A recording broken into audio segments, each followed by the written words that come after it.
इस वीडियो को लाइक करें, हमारे चैनल को सब्सक्राइब करें और बेल आइकन जरूर प्रेस करें हमारी न्यू वीडियो सबसे पहले देखने के लिए।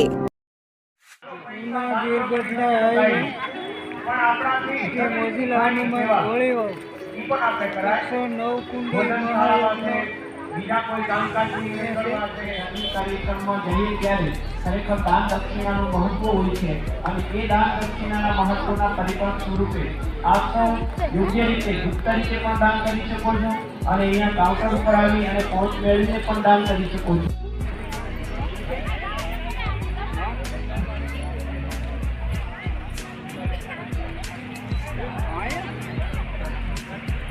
અહીંયા જે યજ્ઞ કુંડની અંદર પાટલા ઉપર બેઠેલા વણિક સમાજના જે 6 પાટલાઓ છે એ તમામ 6 પાટલા યજમાનો દ્વારા ઉજ્જૈનના બ્રાહ્મણો માટે બ્રહ્મ ભોજન માટે 11ના દિવસ માટે 11,000 રૂપિયા એ આપી અને આ કાર્યક્રમમાં સહભાગી બને છે। ઈશ્વર એમને ઘણું આપે અને આવી જ રીતના આપણે પણ અન્ય લોકો પણ આ માટે તત્પર બનીએ અને સાથે સાથે આવી જ રીતના કદાચ બ્રહ્મ ભોજન માટેની પણ આપણે આટલું બધું ના આપી શકીએ તો એનાથી પણ વિશેષ થોડું ઘણું આપણે પણ પૂરી થોડી પાટલી સ્વરૂપે પણ આપણે અહીંયા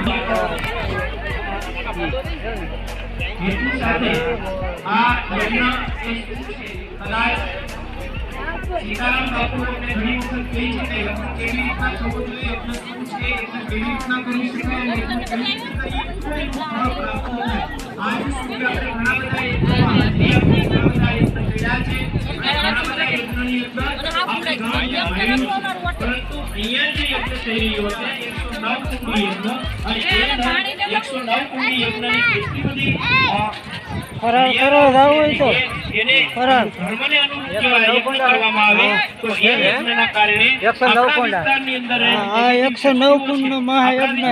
અંદર જે કઈ એવી કોઈ 11 લાખ રૂપિયા ભાડું લીધા માંડવું હે 11 એ લાખ તમામ 9 દિવસ આ યજ્ઞ કરવાથી આપણે સૌને ખબર છે કે દરરોજ હિન્દુના ઘરની અંદર 5 થી 10 ગ્રામ ગાયના ઘીનો જો દીવો કરવામાં આવે 9 દિવસે પાછું ઉતાર લો આપણા વિસ્તારને આપણે પવિત્ર બનાવી શકીએ।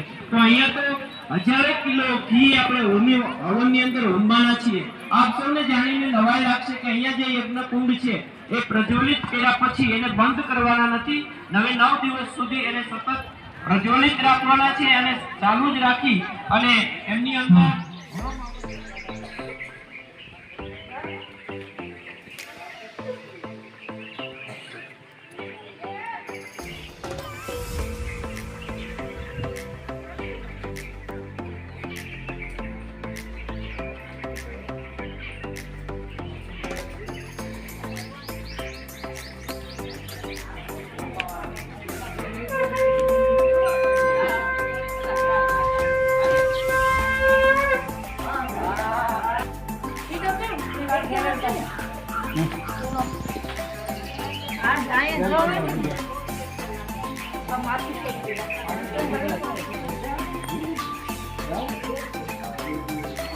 કાળ ભૈરવ દાદા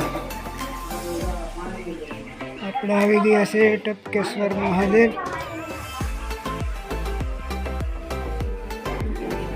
આ છે ટપકેશ્વર મહાદેવ।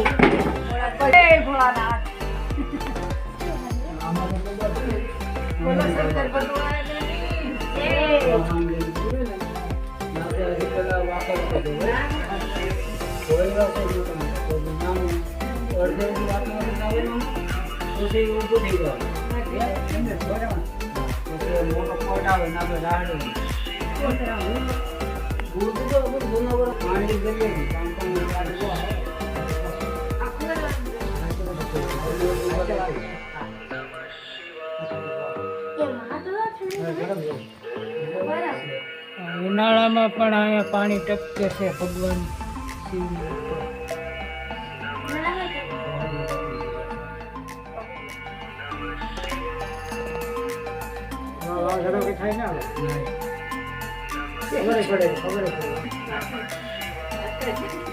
ટપકેશ્વર મહાદેવને બીજા ભોયરા આવી ગયા છે। અમારી પાછળ છે ટપકેશ્વર મહાદેવનું બીજું ભોયરું છે, આપણે એની અંદર જવાનું છે। છેક સુધી બન્યા રહેજો અને અમારી સાથે આ લોકો પણ આવ્યા છે. તો ચાલો આપણે જઈએ મહાદેવના દર્શન કરવા. ભોયરાની અંદર જઈએ. આ બધા મારી હારે આવે સપ્તેશ્વર મહાદેવના દર્શન કરો ને આ હિલ્લી છે ને બહુ શરમાય. હાલો ભોયરાની અંદર જઈએ મહાદેવના દર્શન કરવા. છેક સુધી બન્યા રહેજો. આપણી ચેનલમાં જે કોઈ ભાઈઓ નવા હોય તો ચેનલને સબસ્ક્રાઈબ કરજો અને વિડીયો પસંદ આવે તો એક લાઈક જરૂર કરજો. આમાં વાકું જવું પડે ને માથામાં લાગી જાય. બધી પછી ન કરવાનું બરાબર આગળ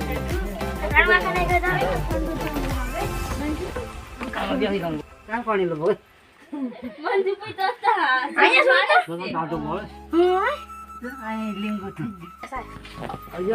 આગળ ઘણું છે. પહેલી વાર આવે છે લોકો એ બી છે.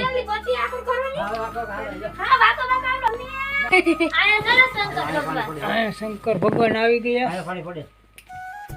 આ બધીમાં ઓટોમેટિક પાણી ચૈતર વૈશાખે ઉનાળામાં પણ પડે છે. ઉપર બધી જમીન કોરી છે ને અંદર પાણી પડે શિવલિંગ ઉપર.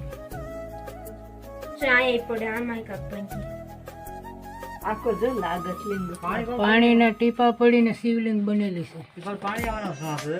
ઉપર કાંક અલગ નજારો છે. અહીંથી પાણી પડે ભગવાન શિવ ઉપર અને પાણીના ટીપા પડી અને આ શિવલિંગ બનેલી છે પાંડવો વખતમાં.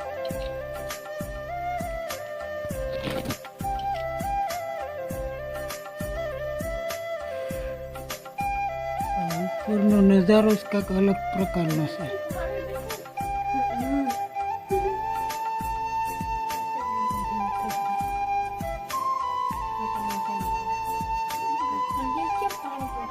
આ બધા થાકી જા બહાર નીકળી જા ભોયરામાંથી. ગરમી બહુ થાય.